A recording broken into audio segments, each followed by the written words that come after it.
The story starts by introducing a man named Yaoi, who is 34 years old and a hardworking individual. He earns a decent salary, and due to a strange secret, he travels daily by local train from Weijing City to the CBD to reach his office early.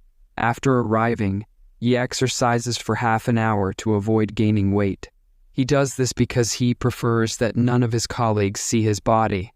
However, a boy observes him secretly and is shocked when he notices Ye's tattoos. With this, Ye's secret is now exposed. Ye comments on the boy's early arrival, to which Liang responds with a greeting, acknowledging that Ye has also come early and noting how cool he appears. Ye starts to worry if Liang might have seen everything but dismisses the thought. He asks what Liang meant by calling him cool, and Liang explains that he genuinely thinks Ye is cool. Ye recalls how his parents used to scold him for having tattoos, which always remind him of his difficult past. He thanks Liang and ponders how strange the boy is. Then he advises him to take a shower, saying that he's heading to the office. Liang wishes him to take care as he walks towards his cabin, concerned about whether the girl might have found out about his tattoos. He worries that if rumors spread, it could lead to serious problems for him. Ye comes out and places breakfast on Liang's seat, wondering whether he's trying to bribe him, but reassures himself that Liang wouldn't know who left it there. When Liang arrives at the office, his colleague comments that being small has its perks, asking who left breakfast for him, and joking about the mysterious girl who might have done it. Liang himself is puzzled about who could have placed the breakfast on his table. Looking out the window, he sees Ye, and assumes that someone must have accidentally placed it on his desk. His colleague questions him for eating something when he doesn't even know who left it. Liang replies that it's better to eat it rather than let it go to waste. Meanwhile, Ye starts worrying about what Liang might think of him if he told everyone about his tattoos, but then brushes it off, thinking that the company wouldn't have any issues with tattoos anyway. Just then, Liang approaches and greets him, leaving Yi to wonder what Liang is doing there. Liang mentions that Yi seems to enjoy hiding in such places, to which Yi responds that he came there because there were too many girls around. Liang admits that he came for the same reason. Yi expresses surprise, saying that he didn't know Mr. Liang liked to come to such places, to which Liang responds by asking Yi to address him informally, as he is younger. Yi puts out his cigarette, agreeing and advising Liang not to smoke too much before saying he's leaving. Liang then remembers something he forgot to mention and stops Yi, who asks him to speak. Liang points out that when Yi wears light-colored shirts, his tattoos are clearly visible, at least to him. Concerned, Yi rushes to the bathroom to check in the mirror, only to realize that his tattoos really are visible. Ye sits down in his cabin and starts looking through Liang's resume. He notes that Liang is 27 years old and thinks to himself that Liang is 7 years younger than him. Reflecting on Liang's impressive degrees at such a young age, Yi considers how bright Liang's future is. In contrast, Yi feels like he has wasted the last 7 years of his life. Just then, Liang knocks on the door, and Yi tells him to come in. Liang mentions that it is already 9 p.m., and points out that Yi hasn't had dinner yet. He adds that since Yi gave him breakfast in the morning, he has now brought dinner for Yi. Realizing that Liang had figured out who sent him breakfast, Yi responds that it wasn't necessary and that Liang should head home as it's getting late. In his mind, Yi thinks about how dominating Liang is. However, Liang insists that he doesn't want to go home and urges Yi to eat. Yi notices that instead of Western food, Liang has brought Chinese food for him. He suggests that they eat together, but Liang declines, explaining that he still has work to do. Yi, noticing that the food has gotten cold, suggests that Liang should heat his meal in the office kitchen, where there's a microwave. He offers to show him the way. Liang admits that he doesn't know how to use a microwave and had assumed the containers might explode in the microwave. He assures him that nothing like that would happen. As he reflects, he wonders what Liang eats normally and suspects that Liang probably doesn't know how to cook. He then explains that the microwave has preset options, suggesting that setting the timer for seconds should usually be fine. Liang listens carefully to Ye's directions. He then asks him to sit down. Liang reassures Ye that he won't tell anyone about his tattoos. Yi thanks him, admitting that he never wants to show his tattoos to anyone. Liang responds by asking why, as he finds the tattoos beautiful. He thinks to himself that Liang has shifted from calling him cool to now describing his tattoos as beautiful. Ye confesses that he's beginning to regret having them and is considering getting them removed.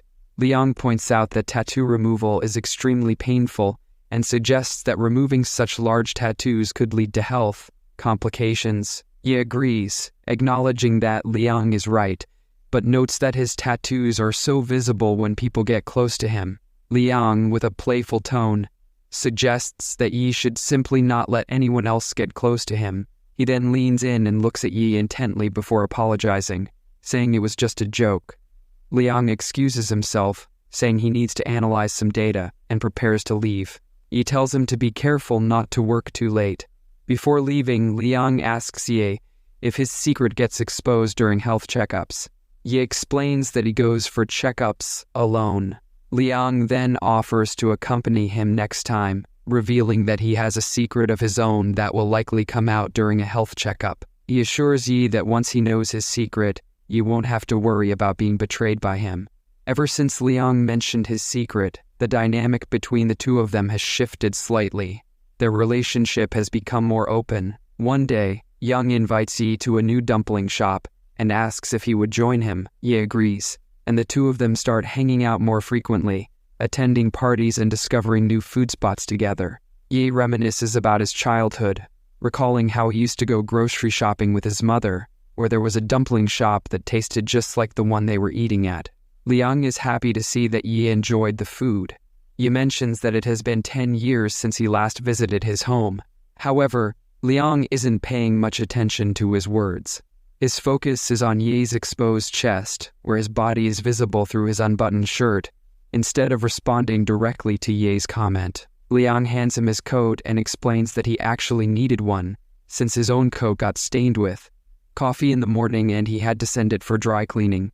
Yi, concerned, tells him that he might catch a cold, but Liang confidently responds that he won't because he is healthy and, in fact, is wearing thermal inners beneath. As he pulls the inners down slightly, he proudly mentions that they're made from Kashmiri wool. Yi can't help but think to himself that Liang has maintained his physique very well. Despite wearing multiple layers, he doesn't appear bulky. Yi thanks Liang for the coat, to which Liang responds by complimenting Yi, saying the blazer suits him. Yi, taken aback, wonders internally if Liang is being serious, and also quietly thinks about how handsome Liang is. From that day onwards, they started having lunch together regularly. One day, Liang asks Yi what he plans to eat for lunch. Yi, while chewing his food, remarks that the meal is delicious and then curiously asks how Liang discovered this particular spot. Liang simply replies that he just happened to find out about it. Yi, after finishing his meal, looks at the bill and thinks about how expensive it is. Liang pays for the food and thinks to himself that Yi is a bit stingy. Liang then tells Yi that he shouldn't be so tight with money and questions what the point of earning so much is if he can't spend it. Yi responds by mentioning that he also has home loans to pay off, but admits that he has been spending more lately, thanks to Liang. However, he concludes that there's nothing wrong with enjoying a little every now and then. Liang then brings up the topic of submitting their company health checkup reports, asking Yi when he plans to go. Yi starts thinking about how the company offers free health checkups, yet Liang insists on going to a separate hospital. He wonders what secret Liang is so eager to share. Looking at him, nothing seems off. Liang walks fine. His limbs seem normal. Yi amusingly speculates whether Liang might have 6 toes or some secret illness, but quickly brushes off these thoughts as ridiculous. Yi then suggests that they celebrate New Year's together since they have the day off. Liang agrees and proposes they meet at the clinic at 8 a.m. on New Year's Day. On the day of the health checkup, Yi arrives at the hospital and sees that Liang is already there, dressed casually. Yeli wondered how Liang had arrived so quickly and if his house was nearby.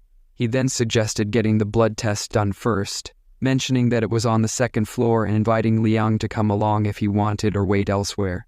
Yeli questioned internally whether he was irritating Liang with his suggestion. Liang responded, asking if Yeli was still scared of him. Yeli, confused, asked what Liang meant by that. Liang explained that Yeli hadn't yet brought up the secret and had never asked him about it, pointing out that Yeli was a good person who always considered the comfort of others. Liang added that he felt lucky to have met someone like Yeli. Hearing Liang's words, Yeli blushed with embarrassment. Yeli then asked Liang to reveal the secret, to which Liang replied that he would. Liang confessed that he had a fear of needles and didn't actually want to go for the blood sample during the checkup. Yeli, amused, remarked that this was the secret and found it humorous. The nurse, noticing Liang's nervousness, reassured him not to worry as she cleaned his skin for the procedure. Yeli, concerned, asked Liang if he was feeling all right, to which Liang hesitated, admitting he wasn't sure. Yeli observed that he had never seen Liang this nervous before and suspected that Liang genuinely had a fear of needles. In an effort to comfort him, Yeli held Liang's hand and advised him to focus on something else, perhaps even on Yeli himself. Liang, slightly surprised, asked if Yeli meant it. Yeli confirmed, suggesting that Liang focus until he started to laugh. Meanwhile, the nurse prepared the needle to draw blood, and Yeli urged her to hurry as he had other things to do. Liang concentrated solely on Yeli, but as soon as the needle pricked his skin, his focus broke. Reacting to the pain, Liang pulled his hand away, causing everything on the table to scatter. Liang started laughing nervously and apologized, insisting he hadn't meant to cause the mess. The nurse, mildly exasperated, remarked that there seemed to be no hope for Liang in situations like this. Yeli reassured her, saying it was no big deal, and suggested they take a small break before continuing. He checked on Liang, asking if he felt dizzy. Liang assured Yeli that he was fine and that there was no need to worry, insisting that he was perfectly fit. Yeli found Liang's behavior somewhat childish, but still endearing and cute. He reassured Liang that being afraid wasn't a bad thing, sharing that he himself had a strong fear of cats. Checking on Liang, Yeli asked if he was feeling better now. Liang took a deep breath and then remembered that he was about to reveal something earlier. He told Yeli that his blood type was Rh negative, which was quite rare. Yeli responded by mentioning that his blood type was AB, meaning he could receive blood from anyone if anything ever happened to him. Liang quickly interjected, saying that Yeli wouldn't need anyone else's blood because he would give his own. Liang reflected on how lucky he felt to have met Yeli, and reassured him that he was fine now, even suggesting that they proceed with the blood test. He boldly declared that when it came to donating blood to Yeli, fear wasn't even a consideration for him anymore. Yeli, on the other hand, wondered why Liang was getting so motivated over such a simple thing. As the nurse arrived, she instructed Liang not to clench his fist during the procedure. However, Liang tensed his entire body in anticipation. Yeli, trying to help, suggested that if he covered Liang's eyes, maybe the fear would lessen, and Liang agreed. Liang then thought to himself that he was genuinely feeling better at that moment. Yeli, meanwhile, found himself noticing the length of Liang's eyelashes, which he found oddly fascinating. Soon it was Yeli's turn to give his blood samples. He couldn't understand why some people considered blood withdrawal as difficult as climbing a mountain. The nurse asked Yeli to remove his coat and lift his shirt, and as he did, Liang began to stare intently, his eyes lingering on Yeli's abs. Feeling awkward, Liang decided to excuse himself and said he would step outside. Yeli agreed, but found himself wondering why Liang felt the need to leave the room, considering that they were both men. After completing their checkup, Yeli and Liang stepped outside. Yeli commented that all the checkups were finally done, while Liang glanced at Yeli's shoulders with admiration. Liang asked if he could call Yeli bro sometimes, suggesting that it might make them feel closer, but assured him he wouldn't do so at the workplace. Yeli replied casually, saying Liang could do whatever he liked. He mentioned that he had a younger brother, so he was used to hearing the word bro, though his brother never called him that. Liang curiously asked why his brother didn't call him bro, to which Yeli, realizing he was oversharing, brushed it off as something from the past, not worth discussing. Changing the topic, Yeli pointed out that his home was in a building nearby. Liang inquired about which floor, and Yeli mentioned it was on the 19th floor, where the sunlight and the view were both excellent. Liang remarked that it seemed far from the office, to which Yeli responded that he was used to waking up early and catching the train, so Liang shouldn't wait for him until the next shift, and should just go home after his shift ended. On his way home, Yeli began to think about what he could make for lunch for his adorable colleague. Liang apologized, saying he was sorry for being a bother that day, but now he was heading home. Yeli invited him to stay for lunch before leaving, but Liang declined, explaining that it wasn't polite to come empty-handed. He promised to come next time. Fully prepared, Yeli told Liang to take care, and Liang, in return, told Yeli to rest well, calling him bro as he left. Yeli couldn't help but think about how sweet Liang was. After 15 days, Yeli had been working late for the past 12 nights. One evening, the doorbell rang, and he thought it must be a courier, though he hadn't ordered anything. When Yeli opened the door, he found Liang standing there with some fruits and other items. Liang mentioned that from now on, they would be neighbors. Yeli, surprised, asked if Liang had moved in nearby. Liang confirmed that he had shifted to the 19th floor of the same building. Suddenly, Liang sneezed and explained that he couldn't find a place in Yeli's block, as it was fully occupied. Yeli thought to himself that the block across had plenty of space, but would be quite expensive for one person. Yeli invited Liang inside and asked about the rent. Liang, with a smile, shared that he had bought the apartment. Yeli, half-jokingly, asked if Liang had paid for it in full. Laughing, Liang replied that he had taken a loan and that it would take him 102 years to repay it. Yeli, while serving Liang water, mentioned that he had cleared his own loan 5 years ago and it had been a tough time. Yeli inquired whether Liang had moved in all his belongings. Liang explained that he hadn't unpacked anything yet, as the previous owners had only left that morning after the renovation work. Hearing this, Yeli offered to help him unpack if Liang was comfortable with it. Liang, happy with the offer, expressed his gratitude. Before unpacking, Yeli suggested that they cook something first to help Liang settle into his new environment. He asked if Liang had non-stick pans, a pressure cooker, and some basic utensils. Yeli then said he would bring some ingredients from his own place. Once again, Liang thanked him for the help. They both headed to Liang's apartment, where they found all of Liang's belongings scattered around, still unpacked. Yeli then began cooking for Liang, hoping to help him feel more at home in his new space. Liang thought that while the food was cooking, the atmosphere was also heating up. Absent-mindedly, he knocked something over, unable to focus because all his attention was on Yeli. Observing this, Yeli suggested that Liang should stick to analyzing things and leave the cooking to him, joking that he couldn't expect much from someone who didn't even know how to use a microwave. As Liang began to leave, Yeli stopped him and told him to clean the table first. A little while later, Yeli finished preparing the meal for them. Liang suggested they sit and eat on the soft carpet. As Liang settled on the carpet, he marveled at how soft it truly was. He wondered how Yeli maintained such pristine white wool and assumed this spoiled rich kid must have hired plenty of workers to keep it in shape. Liang opened a can of drink, but Yeli reminded him not to drink too much since they still had work to do the next day and needed to finish unpacking. Liang thanked Yeli for coming over to help him and expressed how kind he was. Yeli dismissed the compliments, pointing out that Liang always praised him excessively. He mentioned that living in this city wasn't easy, with people sometimes queuing up for water when supplies were disrupted. Liang remarked that they rarely came home anyway. Yeli agreed and asked where Liang had lived before. Liang explained that he had lived near the office with his parents.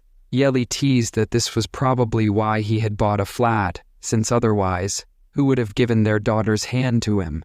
Before Liang could respond, his phone rang with a call from an unknown number. Liang didn't answer the call at first, which made Yeli curious as to why. Yeli suggested he take the call, and Liang agreed. As Liang answered, the person on the other end started cursing in Russian. Liang responded back in the same language. Yeli couldn't understand the exchange, and couldn't even tell if the person on the other end was male or female. After hanging up, Liang explained that it was his ex, asking for money again. Yeli was surprised to learn that Liang had an ex. Liang then put on some music, and mentioned that it was his favorite song. Yaoi mentioned how it was quite the coincidence that he also loved the same song as Liang. He even took time off to attend the artist's live concert. Liang remarked on how compatible they were. Yaoi, however, thought to himself that Liang's ex had quite an expensive taste.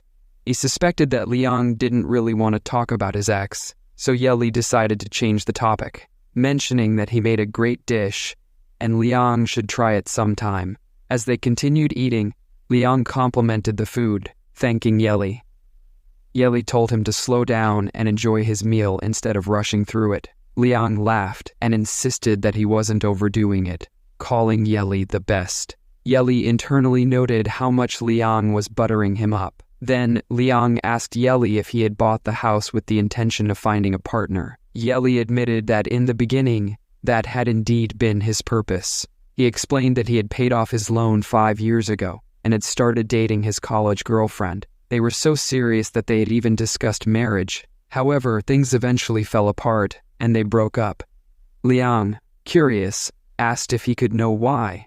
Yaoi explained that their feelings had faded over time. He reflected that living together doesn't necessarily mean a relationship will deepen. Sometimes people grow bored of one another. His ex had become insecure, and he had grown exhausted. They realized that their values no longer aligned, so they decided to break up. Liang agreed with Yaoi's perspective. Yaoi then mentioned that none of these things mattered to him anymore. He felt that being free was the best, with no expectations from anyone, and his family didn't expect anything from him either. While speaking, Yaoi nervously spilled his drink and quickly apologized. Liang handed him a tissue and wiped his hand for him. Yaoi tried to brush it off, saying he could do it himself, but Liang insisted it was fine and that it was already done. Yaoi started feeling a warmth inside him, wondering if it was due to drinking too much. Suddenly, he noticed a large lizard moving and realized it wasn't just a model as he initially thought. Liang mentioned that the lizard's name was Max, a 4-year-old blue iguana, and that he had more pets but hadn't had the chance to bring them all to his new place. Yaoi expressed surprise and commented that Liang had quite the hobby. Liang explained that the pets had always been with him, especially when he was abroad. Yaoi wondered if Liang's girlfriend might have been a foreigner as well, but instead, he advised Liang not to worry too much about marriage at his young age. He encouraged him to explore different people, reminding him that not everyone would be like his ex. However, Yaoi also cautioned him not to get so caught up in romance that he forgot about his career, which still needed to be established. Liang then revealed that there was someone he liked. Yaoi asked if he had confessed his feelings yet, to which Liang replied that he was still working on winning the person over. Yaoi offered his full support, encouraging Liang to go for it and expressing his belief that Liang could succeed. Liang agreed, feeling optimistic about his chances. Liang decided to reveal something to Yaoi that he had kept hidden for a long time. He admitted that his preferences were different from those of typical boys, and that he did not like women. Hearing this, Yaoi was taken aback. Liang quickly added that he wasn't going to confess his feelings yet, as he feared failure. While music played in the background with lyrics inviting someone to come closer, Yaoi remained deep in thought. Liang asked why Yaoi wasn't saying anything and if his preference would affect their relationship. Yaoi reassured him that it would not, and was instead thinking about how best to support him. Liang felt grateful, and told Yaoi that he considered him like an older brother, even though his real older brother had never been gentle with him. He mentioned that his brother had been a dangerous person. Yaoi, intrigued, asked if Liang still had a brother.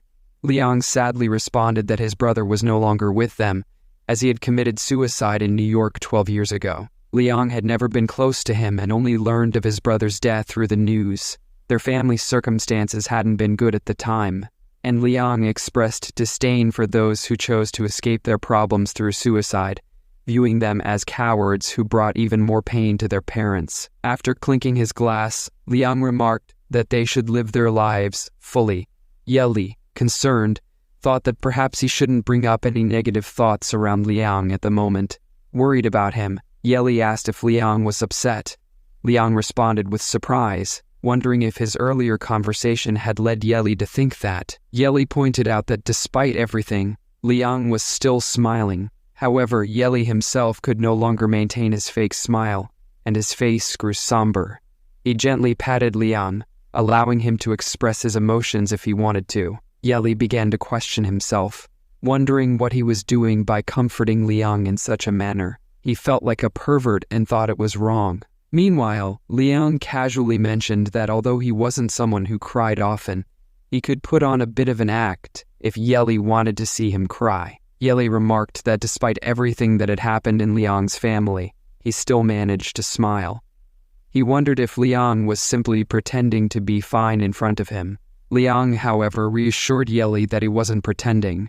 He then mentioned that people at the company had started talking about how he was spending too much time with Yeli, even eating meals together. Yeli, surprised by this, asked if such things were really being said. Liang admitted that he thought Yeli would care about these comments. In response, Yeli calmly stated that these things didn't bother him.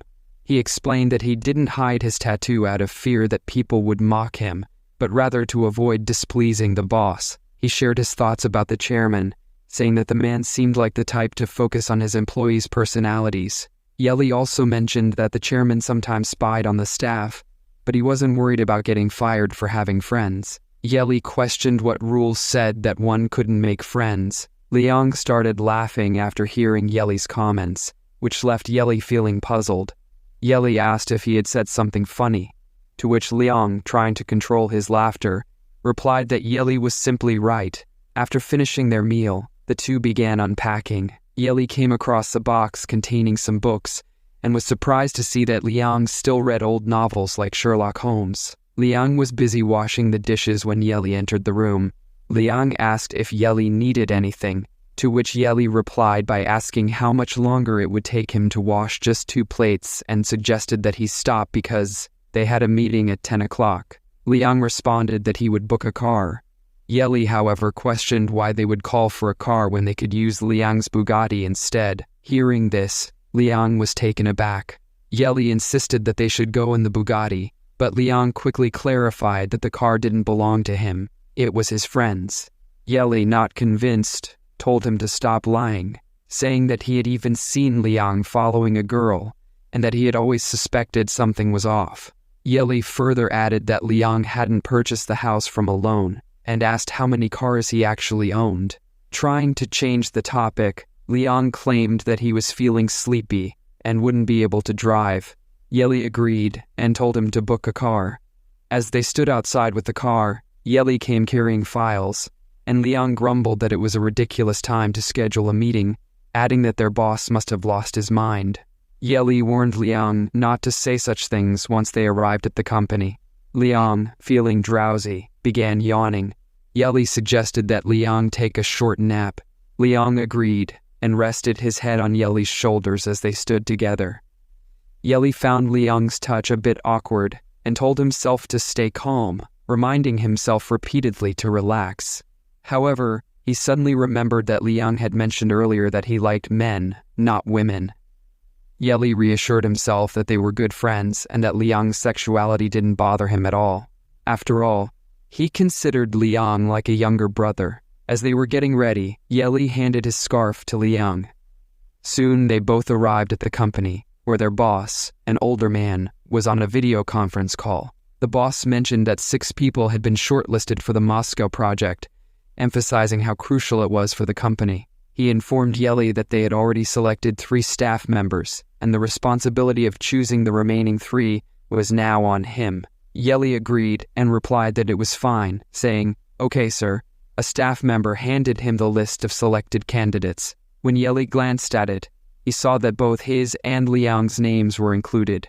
The boss told everyone to fasten their seatbelts because they would soon be heading to Moscow, Russia, alongside Yeli and Liang. The flight attendant then announced, "Thank you for flying with us," as they prepared to take off. General Manager showed Yeli his seat, mentioning that it was in the business class, while the rest of the staff, including Liang, were seated behind in the economy class. Yeli thanked her and settled in. Soon after, Liang, dressed in all black and looking sharp, arrived and made his way to the back. The deputy supervisor commented that it was good to have Liang with them, to which Liang humbly said, "Thank you." The flight attendant politely asked Yeli to take his seat as they were about to take off. Yeli, concerned about the cold weather in Russia, asked Liang if he had packed warm clothes.